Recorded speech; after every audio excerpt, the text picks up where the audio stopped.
All right. Well, Jumbo trainers, welcome. Thank you for joining us. This is our third IP demo class demonstration. My name is Regina Garaby, and I want to welcome all of you to Chapter 3 on Beliefs with our guest trainer, Miriam, Castilla, who is joining us in the future, all the way across the globe in South Australia. It is tomorrow there. It is, and it's a beautiful morning. So after I formally introduce her, she's going to begin teaching all of us, acting as if we are her students attending her beliefs class. And at the end, you'll have an opportunity to ask her any questions that you may have about what she did or resources or just anything, any questions you have. And I'll also be pointing out some training notes on what I observed Miriam do that I think might be helpful to point out to all of us to help us strengthen our skills. So it is my honor to introduce Miriam. She helps entrepreneurial women live life on purpose. She's an international speaker. She's a best-selling author. She's a clinical hypnotherapist. She's my favorite effectologist and infinite possibility trailblazer.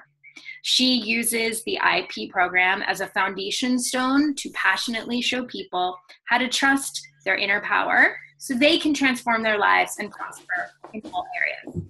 She has now taught the IP principles to approximately 200 people in total, mostly entrepreneurial women. Miriam has spoken at she spoke at our Train the Trainer conference in San Antonio. She helped organize behind the scenes at Solapalooza, and she's also on the Trailblazer panel for upcoming training in Santa Fe. So I want to warmly welcome and turn over the class, our virtual classroom, to Miriam. Hi, Regina. Hello, everybody. It's so awesome to be here and to connect with you. And I really love when it's a connection across the globe. It feels so tangible. And can I just double check? We are doing emotions, Regina, today, not beliefs. Correct. Good. You did say beliefs a couple of times, but it is beliefs. That's okay. It is emotions. Yes. Chapter 3. It is emotions. Good. Otherwise, I've shown up on the wrong day in the wrong classroom. So emotions is my favorite chapter, and I'll get into exactly why as I start teaching the class. And I've just sat down the last couple of days and I watched the first 2 demo classes, and it reminded me of when I did my training and how valuable those demo classes were. And the main thing that I actually took away from it was that everybody does this in their own style and to their own strengths. So some people are really conversational. Some people like to present, more in a teacher style. Some people have strengths and interests in different areas. And the beautiful thing about the IP program that I love is that it just provides this wonderful foundation stone and, overview. And then you can kind of run with it from there. So I've taught it a lot because I do use it as a foundation stone in my business, and it's the intro that I give people. It's this beautiful overview about how powerful we are and how magical life is, and then I run with it from there. And the reason I've asked to teach emotions, if I could, as a demo, is because to me that's the secret sauce. So because I've taught it a lot, I sat down with my presentation and I thought, how much have I strayed from the original IP program? So what I'll do today is I'll bring it back a little bit. I will mention a few things that I do in different areas, and I just want you to basically experience this class with the understanding that, this is my interpretation of the chapter, and it's built on those 3 main points, and then from there you can go with however suits you best. And yes, I'll make some trainer comments along the way and tell you some things that I do in class, but because we don't have a huge amount of time, and I could literally teach this one chapter all day, and in fact I'll do a 2-day workshop just on the extension work on it, there will be some things where I'll just mention what I would normally do in a classroom situation. Cool, but we'll do a little bit of interactive stuff. And Regina, you can divide people up into pairs, can't you? Excellent, good. Okay, well, I'll get started. So let me I'll share my screen with you, and it was, pretty sure it's that one. Give me a big thumbs up if you can see my big screen. Beautiful. Excellent. So we're talking about emotions. Regina's already done my intro, and just a little trainer note, usually after each break. So emotions is usually something I teach after the first break in a one-day workshop. I always like to get everybody together first and we play a little reconnection game. So on my speaker notes, it says, play the ball toss game, where I just get everybody in a circle and I get them to toss a little ball around, and whoever they throw it to, they have to say something that they've learned about that person that they like. So these little things are really important to build rapport within the group and allow people to get into a really good learning space. Okay, let's get into emotions. So the three key points of this chapter are that emotions are the product of your beliefs and perceptions.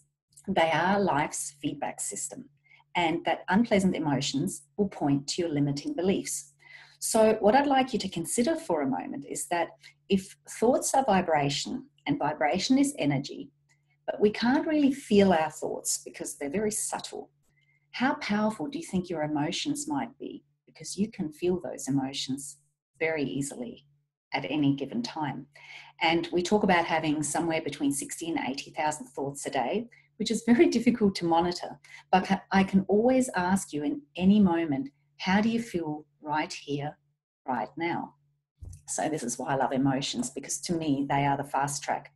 So the important thing and the summation of this chapter for me is that emotions are neither good nor bad.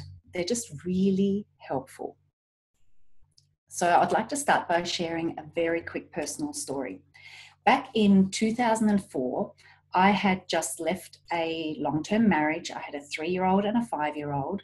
I had been an engineer previously, but I'd left that career to have children. So after the divorce, I found myself in a really bad place, particularly emotionally. And when it came to money in particular, I lived in fear. So I would pretty much spend all day in my head doing accounts. And I don't know if any of you have ever been in that situation, but you kind of just go around all day obsessing about money, worrying about how much is in the bank, what bill you have to pay next, and it just goes on and on and on. And this one particular day I was in the supermarket and I was doing my grocery shopping, and I had a very tight budget and I knew exactly how much I could spend. And when I got to the checkout, my bill was $10 more than I expected. And I just burst into tears.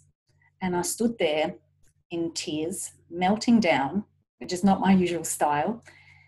And this poor checkout chick just didn't know what to do with me. And I had to hand some things back and bring my bill down by $10. And it was one of those pivotal moments in life where I sat back and I went, what happened there? And what can I do to make sure that that never happens again? Because the really sad part of that story is that I had that extra $10 on me in my purse, but I was so afraid to use it for fear of not having it the next day or the next week. So my emotions were very much on the negative end of the scale because of what I perceived and what I believed about my situation. And I'll tell you an uplifting story in a moment just to make up for that one. So the emotions that I had in that moment very much pointed to exactly what was going on inside my head. Now, when you think about emotions, in terms of the thoughts become things cycle. The emotions are a product, as I just said, of your beliefs and your perceptions. And then your emotions really determine how you think, speak, and act. So whatever we feel is a product of how we perceive that event or that person, because nobody or anything outside of you can make you feel anything. You get to choose. So when you have unpleasant emotions, that will point to your limiting beliefs, because two people can be in a very similar situation and have a really different response. So for example, you might have been trying to get a hold of your best friend and she's not calling you back. Now, you can be upset thinking that she just doesn't care and she's not calling you back, depending on what you believe about yourself, your worth, and your relationship, and how she feels about you. Or you might think, something must be wrong because she loves me, we care about each other, and she always returns my calls. I hope she's okay. So the situation is exactly the same. The factual information is the same, but depending on how we perceive it, based on our underlying beliefs, will determine how we feel about it. So whenever you catch yourself having a negative emotional response, it's an amazing opportunity because you can uncover a limiting belief. So your emotions are a direct spotlight shining on those limiting beliefs. And that's really, really powerful stuff. Because the thing I want you to understand about your emotions is that, number one, they're very addictive. So our emotions are literally chemicals that course through our veins, that bathe our body, and we get addicted to certain emotions. So I think you all probably know somebody who's addicted to stress, somebody who's addicted to being angry, somebody who's addicted to being a worrier. We all know these people, and they constantly create situations unconsciously to get that next hit of that emotion, of that chemical in their system. And it becomes an automatic pattern that just runs in the background. But we can interrupt that pattern really easily because we always know how we feel. And I'll show you a few things in the call today, and I'll also mention a few other things I'll do in the classroom, because as much as our emotions can frighten us, they're not half as scary as we think. Now, whenever you see a little love heart on my screen, that's just a little trainer note. Whenever I have an activity I'd like the class to do, because I tend to get a bit carried away and go off on a tangent, I put a little mark like that on my slides just to remind me that, hey, there's an activity here. So on this slide, for example, I often bring somebody out the front and we do a muscle testing exercise. Now, you don't have to be a kinesiologist to be able to do muscle testing, because the body is actually so powerful and the mind-body connection is so powerful that you can get somebody out the front and you can, I think most of you are familiar just with the simple muscle testing, the arm exercise, and you can get them to get into a positive state and they're nice and strong. And then you can get them to get into a slightly negative state and their body immediately becomes weak. So it's a really beautiful, powerful, instant demonstration of how powerful our emotions are and how much they either empower us or disempower us. When your brain is aligned with affirming beliefs, you have more power and more resources.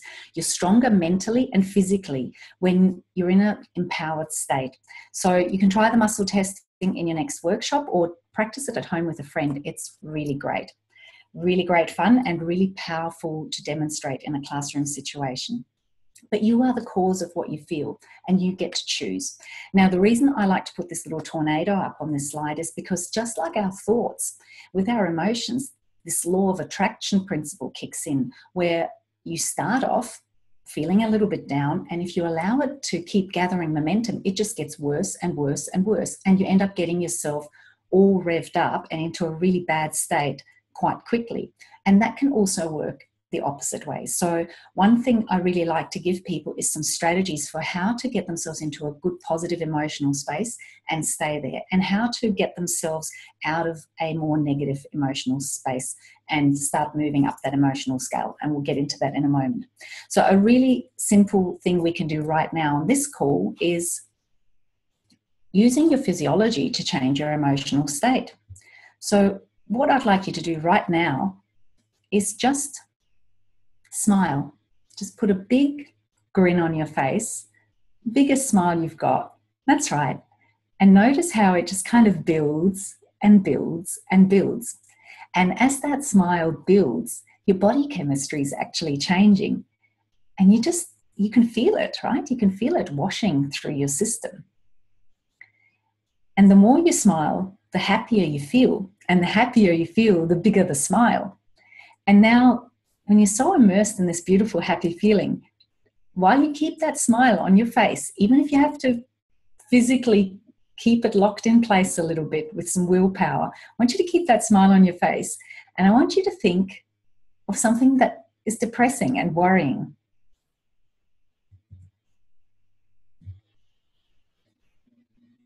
And how did you go? Put your hand up if you found it difficult to start making yourself feel depressed. Yeah. So you can actually use your physiology to get yourself into a good emotional state, because if you think back to the thoughts become things cycle, everything feeds off each other. And when you're feeling positive, when you're feeling happy, when you're feeling in a good place, it's really difficult to have negative thoughts.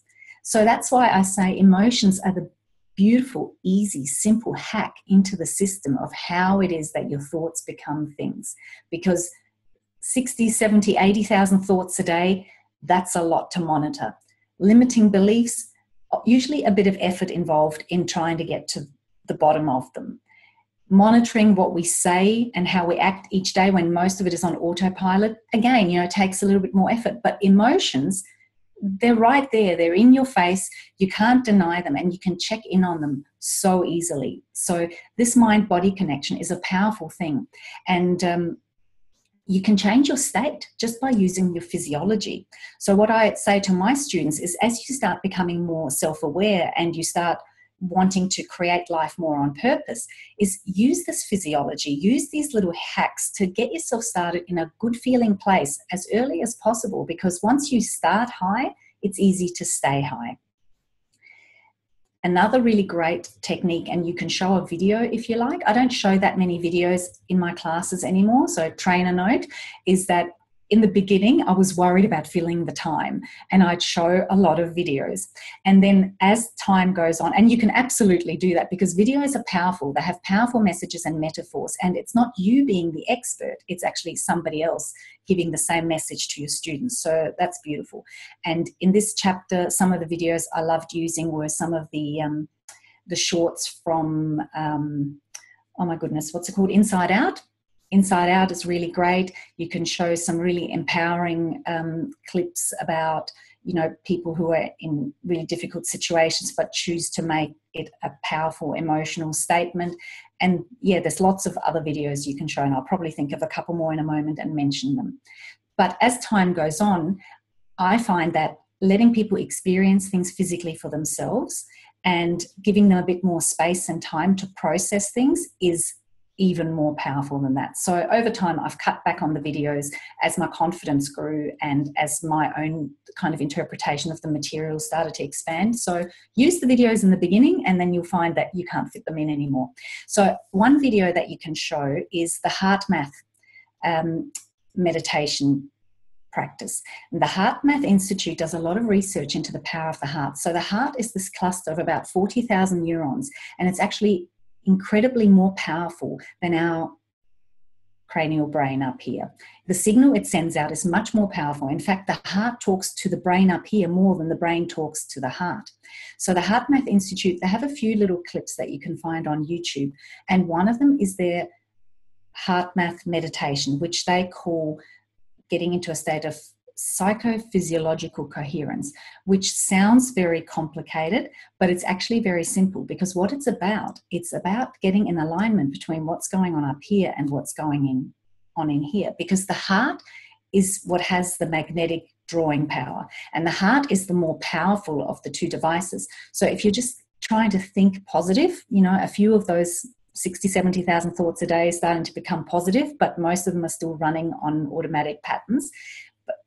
And you're getting more positive thoughts in, but you're still feeling doubt, fear, and worry. That's a very mixed signal. And so it gets a bit difficult to find traction. But this beautiful little 3-minute breathing technique helps you get into a coherent state, helps you line up what's going on in your head with what's going on in your heart. So I think we have enough time to do it right now. So it's very simple. It's a 3-step process. Number 1, just place 2 fingers on that heart space where your heart chakra is, not your anatomical heart. So your actual heart energy center. Or sometimes if you want, you can, put your crossed palms there, or you can even go yoga prayer pose if you're that way inclined. But just 2 fingers there.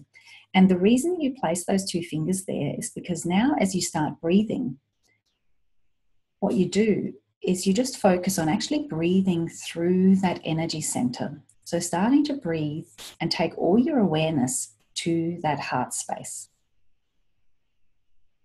And you can feel the energy shift straight away, right? And then step number 3 is you take yourself into an attitude of appreciation and gratitude. So what you can literally do is just run through a list of things from the last 24 hours of your life, all the little things that you're grateful for, that you appreciate, while you're still just focusing, breathing deeper than before on that space right in the center of your chest, breathing through that with a focus on that appreciation and that gratitude. That's right. And just feeling how everything is starting to come into coherence now. That's right. How everything's coming into alignment. Just enjoying that state of appreciation and gratitude. Breathing deeply through that heart center. Letting the gratitude and appreciation grow even more powerfully, even stronger now. That's right. Allowing yourself to light up even more now with that sense of appreciation and gratitude. Focused on that heart space. Breathing even deeper now. More evenly than before. Beautiful. So how does everybody feel? Pretty good? 3 minutes, right? So instead of waking up in the morning and going through your worry list or reaching for your mobile phone and checking your emails, do that for 3 minutes because you've started your day well. And so it's then easy from here to keep going well because both our neural pathways in our brain and our emotions like to follow this path of least resistance. And the law of attraction is really about that. So on a physiological level, the law of attraction is that one thought leads to a similar thought, leads to another similar thought. And before you know it, you've got yourself on a beautiful roll, either in a positive, empowering direction or in a negative, not so helpful direction. Another game that you can play, which we teach at Train the Trainer, is yes and yes but. So Regina, would you like to demo with me? So this is a beautiful exercise. We love this game, right? Yeah. So Regina and Andy teach this at Train the Trainer. So make sure that, if you're coming to a Train the Trainer, that you do all the optional extra sessions because you learn some really powerful stuff that you can use in your classrooms. So this is a great game to, number one, show you how quickly you can build momentum emotionally, and also number two, how low and heavy it feels when you're actually going to negative momentum, because the more you become aware of how you're feeling, the easier all of this becomes. So what we're going to do now, Regina, and you guys will get to do this in groups of 2 in a moment. I'll let Regina work out how to do that on the tech side. We're going to play yes, but first of all. So Regina can make a suggestion about something we can do in Santa Fe when we meet up. And my first response will be yes, but. And then when she responds to me, she'll need to start with yes, but, and so on and so on. So would you like to start, Regina? Yes. Miriam, I'm so excited that I'm going to see you soon. When we get there, let's spend some time together and catch up. Yes, but Regina, you're running the whole thing and you know what it's like. You just won't have time. Well, I might be running it, but I definitely have time to sit down with you. I haven't seen you. You're from across the globe. We'll sit down. Yes, but I don't know if that's going to work because every time we try, something comes up and you have to run off and, put out some fire. Well, let's get together on Sunday then, after the whole thing is over. Yes, but that's my last day and I'll have to pack and check out of my room and, it'll be really hard. Yeah, I know it'll probably be hard, but I'm sure we can find some time. What if we set a specific time right after the conference? We'll figure it out. Or I can help you pack. How about that? I'll help you pack. Oh, yes, but I'm really fussy with how I pack my bags and I don't let anyone touch my stuff. Yeah, Miriam, you're making it. I'm a Debbie Downer. So how does that feel? Can everybody feel that? It's like wading through mud. It's exhausting. And how many of us play yes, but in our lives with opportunities that come up, So now let's play yes, and. So go again with the same thing. Right. Miriam, I'm so excited to see you when we get there. Let's spend some time together. I want to catch up with you. Yes, and I can't wait because I haven't seen you in so long and we'll just make it work.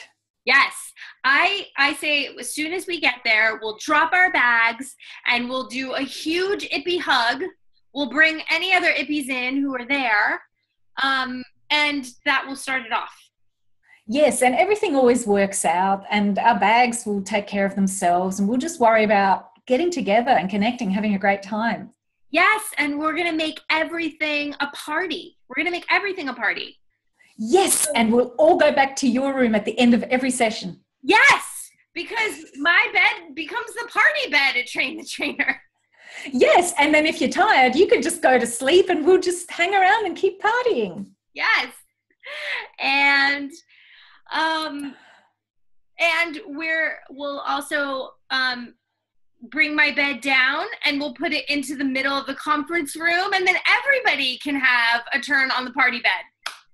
Yes, and it'll be the best Train the Trainer ever, because when everyone gets in bed together, you know, that bonds you for life. Yes. And I need wine now. Yeah, that's right. Okay, so we could do that all day, right? Because it's a lot of fun and it's really uplifting and it gets you into a beautiful, positive space.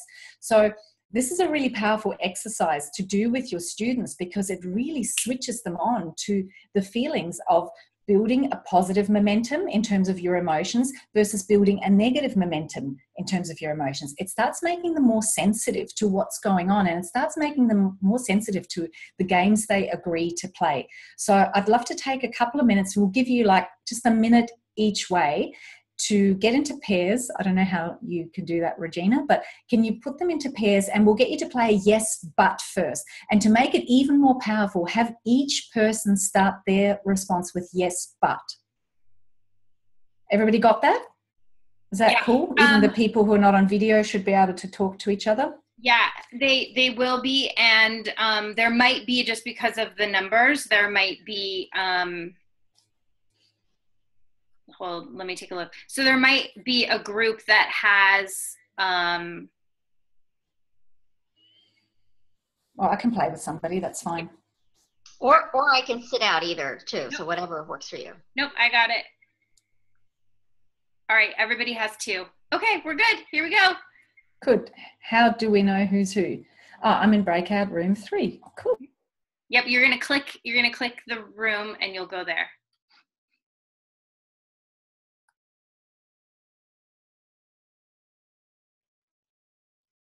So on your screen, you should see something that says to go to that room. So Pat and Paul, I see that you have not joined, but I think that there should be something on your screen that tells you to join. There we go. Everybody's in.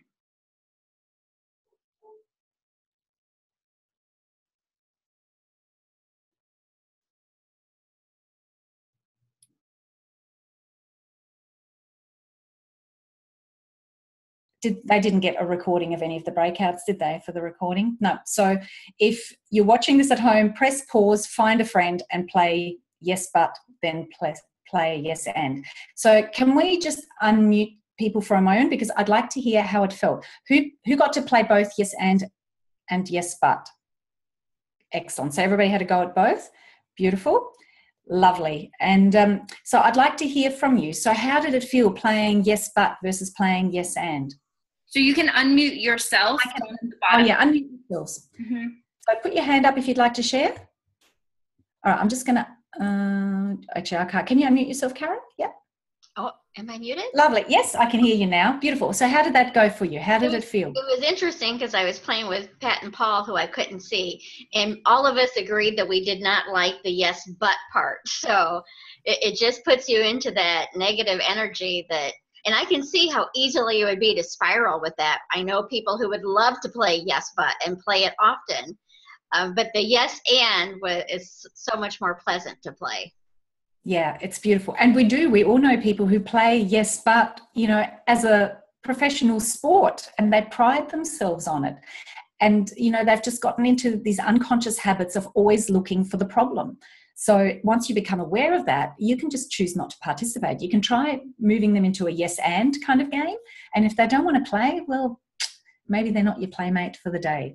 Well, and I like what you said earlier, Miriam, as far as the yes, but on opportunities. Because when you said that, I'm like, oh, I've done that to myself. Yes, but I'm not ready for that. Or yes, but I don't have time to pursue that opportunity. So even though it may be not a completely negative dive, it's still holding me back from possibilities. So that was a really good reminder. Yeah, beautiful. It's a powerful, powerful realization. Excellent. Thank you, Carol. Would anybody else like to quickly share how that went for them? Deborah, unmute yourself if you can. I think I'm unmuted. Yeah, you are. I found it interesting to notice that my creativity came into play whether I was doing the yes buts or yes ands. So with yes buts, things I hadn't even thought of before started coming as negatives. And with yes ands, the same. Lots of new ideas that were positive. So my creativity will serve me no matter which direction I'm going in and make it worse or better. Exactly. I had a similar experience with that. Only I found I was much more creative with the yes and than the yes but. The yes but, I kept trying to think of excuses. Whereas the yes and, it was more like a what else? What else? Right. That's right. So yeah, it's really interesting, right? And sorry if that's causing a mess up on the screen. My two screens are liking to do weird things with each other. Yeah, it's really interesting, isn't it? Because it just opens you up to even more of the same. And it's really easy to get sucked into that path. So this is really, really powerful. Did anybody else have a aha moment or realization they'd like to share? Yeah, Peggy? Well, I could just share. I mean, it was interesting. I just met Deborah for the first time, and, we obviously had an interaction. But it was funny how for the yes, but there was just sort of this resistance and this not really connecting, it felt like. It was just stopping. But then when we switched to the yes and to be fair, we really didn't have very long for the yes and. But, it just, we were getting so much more animated, and we actually ended up laughing, and just the energy between us was so much different. I liked her a lot better when we were doing yes and. That's right. And so beautiful. So what everybody would have noticed is with the yes and feeling so much lighter, you just instinctively felt that you're on the path towards things that you like and things that you're going to enjoy, the things that light you up. So that's your emotional guidance system. That's why your emotions are the best feedback you'll ever get. So when you're feeling good, it means you're on the path to things that you like, that you love, because the things that you want them because that they're going to help you feel even better. So why not feel great along the way and pay attention to your emotional guidance system that lets you know whether or not you're on the right track. It's really as simple as that. Another game that I play in the classroom sometimes, and it can get a little bit dangerous, so make sure you cover off all your health and safety guidelines, is a hot cold game like we used to play as kids. You can literally blindfold somebody and play warmer, colder, and that's kind of getting you to think about that your emotions are doing that for you all the time. They're letting you know whether you're getting warmer, colder, and it's as simple as that. So your emotions really are the GPS to your dreams. And when you get the emotions together with the thoughts and you actually become that congruent electromagnetic being, huge things start to happen, because that thoughts become things cycle. It's an ecosystem. And so what we learn in Infinite Possibilities is to start making shifts by tweaking each of those levels. But I love emotions because they're so powerful and they're so easy.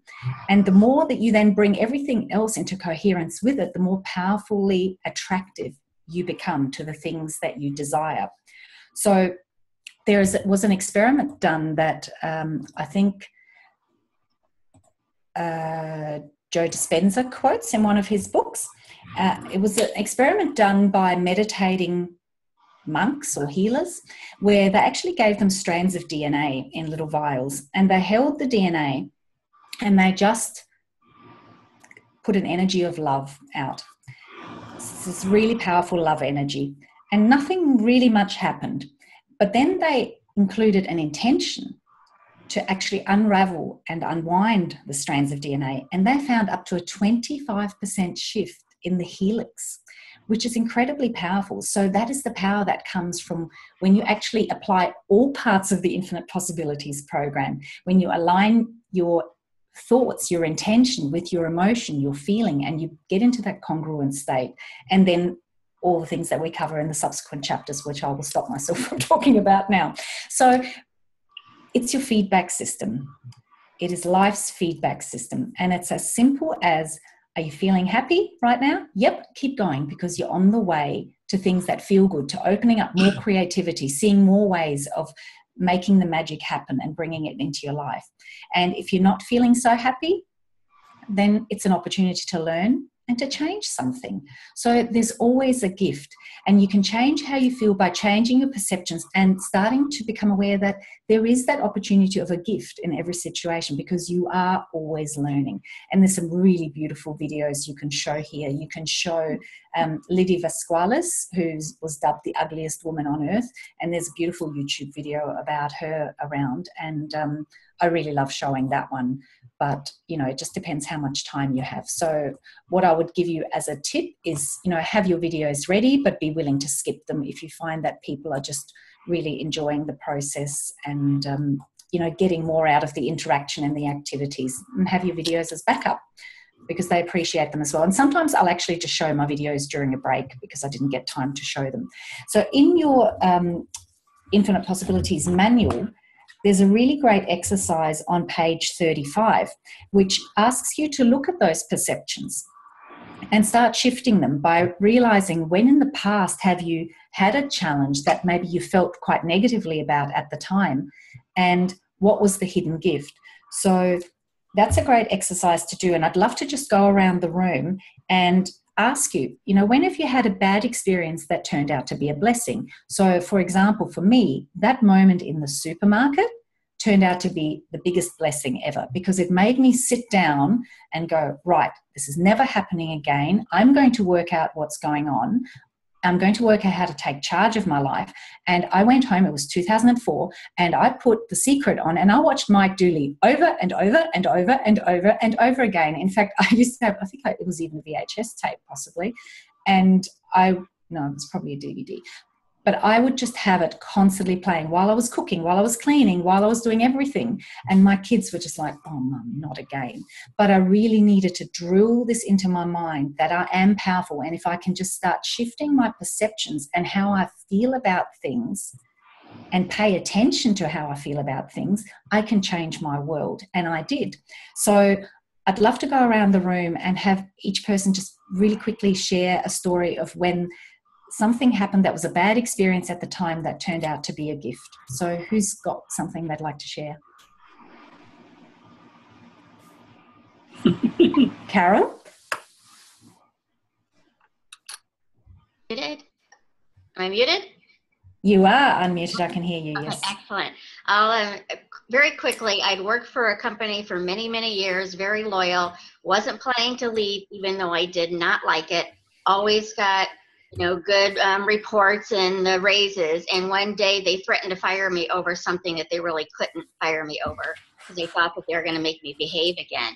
And it just really turned my world around, because I had been always like the exemplary employee, and it hurt to think that they could think of that me. But as soon as I thought about it, it just reminded me, this isn't the place for me. I don't like my job, but it was a comfort zone. So it made me step out, and I would not be doing the work I'm doing today. I could easily see myself still being there had they not threatened to fire me, because I needed that big push to be able to fly. I wasn't going to leave the nest. Beautiful. So sometimes, we want something, but we're not quite brave enough to go for it ourselves. And the universe has to give us a little nudge, like the mother bird pushing the little bird out of the nest. Yeah. You're going to fly. So that's a beautiful story. Thank you for sharing that. That's excellent. Anyone else got one? Regina. I have a lot of these stories, actually, but you probably haven't heard, because I was originally thinking one that you've heard probably at Train the Trainer, but 2.5 years ago, we were going to move into this neighborhood where I live now, and we had seen this beautiful condo, and it was coming completely furnished, and I was so excited about this condo. I had in my mind already moved in. I was already living there. I put my stuff in, figured out where they were going to go in the closet. And then at the last minute, because of a lawsuit that was on the condo building, the financing completely fell through. And there was no way that we were going to get this. And we were really close to like loading everything on the van. And so it seemed like a really bad thing at the time, but what happened is it led us to keep looking for a new place, and we ended up in this townhome, which now that we know what we know about living here, by far it was the best thing that could have happened is living in this townhome and where we do in the neighborhood for a lot of reasons, but thank goodness it fell through. Perfect. Great story. So yes, often we'll have this emotional reaction, and it's because of how we perceive the situation. Oh, this is not turning out how I thought. So, things must not be working out for me is what we assume. But what if they're working out just perfectly? So remember that, we all walk around with these colored lenses, and our thoughts and our perspective and our expectations and beliefs, they can change. So you can choose how to see your life. So when something happens that is not what you expected, the questions that you ask yourself are all powerful. You can say, wow, I wonder in what magical way that I hadn't even considered this might turn out, or what even better thing there is waiting for me. And if you can start just practicing adopting that sort of attitude, it's incredibly powerful. Now, one of the reasons I love emotions so much as well is because I am a hypnotherapist, and in hypnotherapy, we don't spend 10 years in psychotherapy so that you can pay for my BMW. Sorry to any psychotherapists. But we spend just a few hours using the emotions to lead us straight to the cause of those limiting beliefs. And when you can follow that trail and immediately really ask yourself those questions and tap into that unconscious superpower that you have, your whole world can shift really fast. Now, you can tap into your unconscious. It's your obedient servant. So you can constantly tap into your unconscious yourself. And what your unconscious really loves is it loves you asking it questions, because your unconscious, you can choose to see the world two different ways. But if you're stuck with one particular worldview and you want to step back and see a different way, and you just can't because, you've gotten yourself too far into it, ask your unconscious for help. And ask it questions. I wonder how this might work out. I wonder what it would take. These are really powerful questions to ask yourself. And one of the most powerful questions when you are having a negative emotional experience is to ask, what if that weren't true? What if that wasn't true? What if there is no problem? And another really beautiful question that I like to ask myself, and it's a great one to ask first thing in the morning, is, how can I be the best version of me today? And when you ask these questions, your unconscious actually gets to work searching for the answers. Whereas when you're focused on a problem and you're getting yourself into that negative emotional spiral, it is just, you're just stuck and you're just going deeper and deeper down the rabbit hole. So learn to ask yourself empowering questions. And in the workbook on page 43, it actually encourages students as homework that in the days to come, that when they start feeling negative emotions, they ask themselves empowering questions and ask, why would I be feeling this way? What must I believe to feel that way? And then I also like to encourage them to ask themselves empowering questions to look for answers and inspiration, such as, I wonder how this can work out in a magical way. And that's all you actually need to do. It's kind of like when you've lost your car keys and you search the house, you turn every handbag upside down and you just cannot find them. And then when you let go of it, your unconscious goes, finally, you shut up. Here they are. And you're standing in the shower, all frothed up with your hair all shampooed. And you go, that's right, I know exactly where I left them, because the unconscious was at work the whole time looking for the answer, but it can only give you the solution when you actually create that space. So asking empowering questions is really fabulous. So make sure you do give people that homework. It's on page 43 of the trainer manual.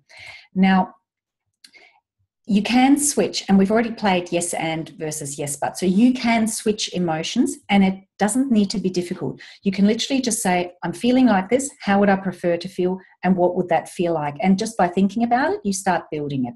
The emotional guidance scale is a great handout to give, and you'll see it floating around a bit in Ippy land, because it gives people an idea that even if they can just move up slightly, they've made an improvement. Because as soon as you start moving up, it's easier to move up to the next level, and it's easy to move up to the next level. And there's lots of cool little tricks you can get people to play and games to play. Even something like keeping a positivity jar or a gratitude jar at home. And any time something really good happens, they can write it down on a piece of paper and drop it in there. And then when they need a moment of inspiration, when they're feeling a bit down, they can go to that, and they have instant evidence that things are working out for them, and that things do work out for them. So use your unconscious superpower to help you resolve those things. Don't go head on, because the more you focus on the problem, the bigger the problem grows. It's like that old, saying, don't think about a pink elephant. The more you go, don't think about a pink elephant, the more everybody's thinking about a pink elephant. But just whatever you do, just don't think about it. We're not thinking about the pink elephant. We do not want a pink elephant in our mind right now. Everyone got that? Good. Yeah. So what have you all got? Okay. So ask empowering questions. Get your unconscious working for you in a positive way. And remember that emotions are the GPS to your dreams. Now, we're pretty much out of time, but I promised to tell you an empowering story. So fast forward lots of years from my supermarket moment where I was in meltdown, and I was lying on the couch in my gorgeous home that I manifested to a T, and having some time out on the weekend and reading, I think it was a Gabby Bernstein book, May Cause Miracles. And I was only on the introduction, but something in it made me think. It got my unconscious to work. And I was thinking about, why is it that this was about 2 years ago, I think now. So I thought, why is it that after all these years, after coming such a long way, building a business, having this beautiful home, this wonderful life that I have, going to the US and getting to hug people like Regina, I still have this underlying fear that it will all be taken away and that it won't be enough. Why is that fear still always there? And I just kind of put the book down and laid back on the couch and, just laid there.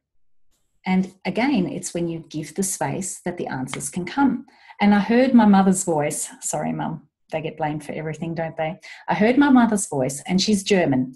And in German, and I grew up in Germany. So in German, I heard her say, "Man kann nie sicher sein." And it means you can just never be sure, which is, what your parents will say, you just can never be sure. So make sure you're covered. But in German, the word sure also means secure. And I had this moment where I just thought, well, that's just not true. And I literally felt a physical weight lift off me. I felt my shoulders just drop baggage. It was a really physical, emotional shift, the biggest one I've ever experienced in my life. And I just felt free.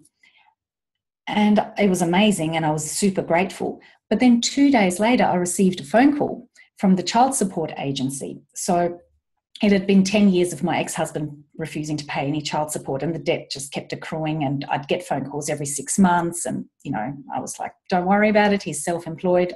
You'll never get it. I'm okay. I don't need it. And I got a phone call, which I thought was the routine 6-monthly phone call of somebody else has picked up your file and, they were going through the motions.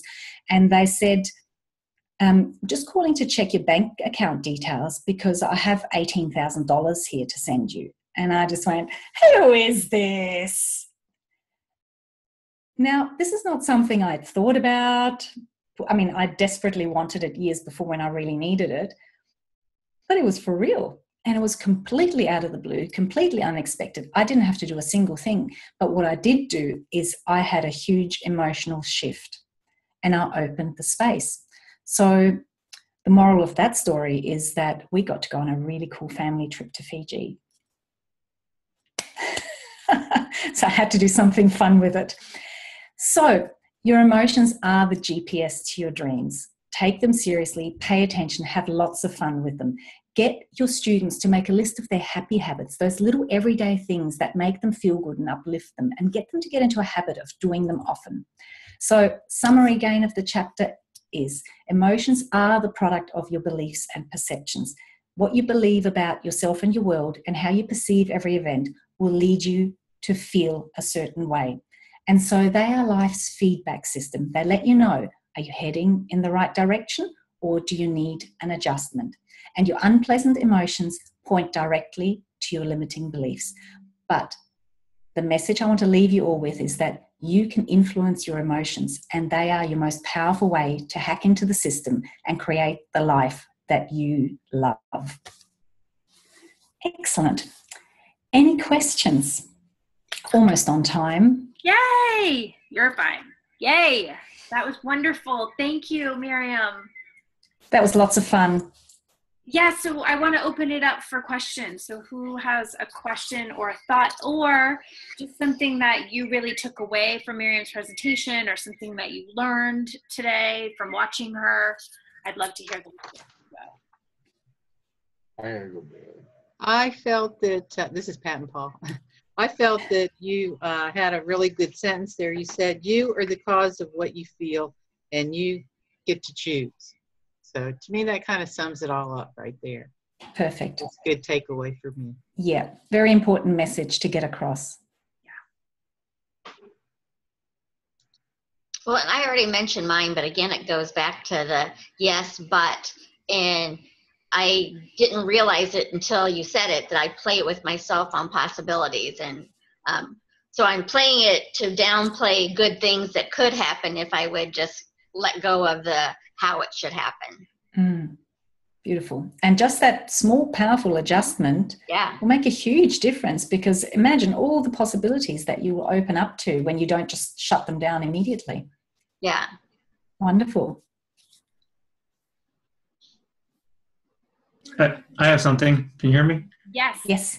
Awesome. Hi, my name is Gary Wright. From some of my reading about the neuro-linguistic programming, that reminded me of the smile exercise that you did, and I was blacked out, so you didn't see me, but my grin was from ear to ear, and it was amazing because I couldn't stop smiling, and it was I never felt it so, I don't know, in my gut, this overflowing of happiness with just smiling. And I knew I could see everybody else smiling. I thought that was awesome. But that was the first time that I did it really on purpose, and then it really came out. So I really appreciated that. Thank you. Yeah, that's great feedback, because it's very powerful, right? And you can just, if you find yourself going down, you can just get into a habit of going, I'm just going to put a smile in my face, because it'll put me into a positive state of mind, which will open me up to creativity, inspiration, and ways to find the solution to whatever's going on, rather than diving down deeper into the dumps of whatever's happening. So yeah, very powerful. And I'm just in the middle of my NLP and timeline practitioner training too. That's where I'm rushing off to when we finish here. It's powerful stuff. Any other questions or takeaways for Miriam? No, but thank you. Yes, and thank you. Pleasure. Thank you all for joining us. Yeah. It was lots of fun. And I want to, because I have been loving hosting these demonstrations and getting to see all of the trainers. And like you said, like teach in different ways. So some of the notes that I took that I really loved was, at the very beginning, you gave like some context. So sort of like, why is this chapter important? Like, why is this topic important? And then you told the personal story that obviously engaged our emotions. And then you kind of positioned the concept. So that was like a great way to bring us into the chapter with you. And then, of course, I really loved that you had physical exercises, whether we did the Smile One or the muscle testing, and then experiential activities where we, as the participants, got to talk. Because I think anytime there's interaction, then we really get to be more a part of it. And so that is like a great note for all of us as trainers, is to remember that if we can get people talking, and sometimes I hear from trainers it's hard to get people talking, but the first thing that you did was you gave us a very specific exercise to do. So everybody did it. And then telling stories, because people really do love to tell stories. And that also brought it in. And then I really liked that you gave people really applicable tips, like things they can do right away, like from the 3-minute breathing to like asking themselves empowering questions. Like those are really strong takeaways that they can do right away to shift themselves and to also practice this. And then I also love that at the end, which sometimes I forget to do myself when I'm teaching, is really to recap the main points again, to kind of end on that. So beautifully done, Miriam. Thank you so much. Beautiful. So did I pass, and do I get to keep my certification? Yes, but. Yes, and. Yeah. And thank you all for coming and being part of the class today, because really, I mean, although Miriam and I would have fun on a recording, it's not as much fun if you don't show up. So thank you for showing up tonight. It really matters. Thank you, Regina. Thank you, both of you. Thank you all for visiting your future. Yes. Thank you. I know. Thank you very much. Tomorrow. And see you in Santa Fe. Yes. See you in Santa Fe. Yes. I'll be thinking of you in Santa Fe. Aw. Aw. Afraid I won't make it this time. You will be right here. We're bringing you with us. Right with you. In Regina's bed. That's right. In the middle of the room. In the bed, yeah, the party bed. All right. Everyone, Excellent. have a great night. Miriam, have a wonderful day. And we'll see you next time, which I don't have the dates in front of me, but we're going to be putting them out soon. So in a couple of weeks, we have another IP demo. So we have them all the way scheduled through June, and then we'll be all done with all 7. So, yay. Fabulous. All right. Thanks, everyone. Thank you, Regina. Thank you. Bye, everybody. Bye. Bye.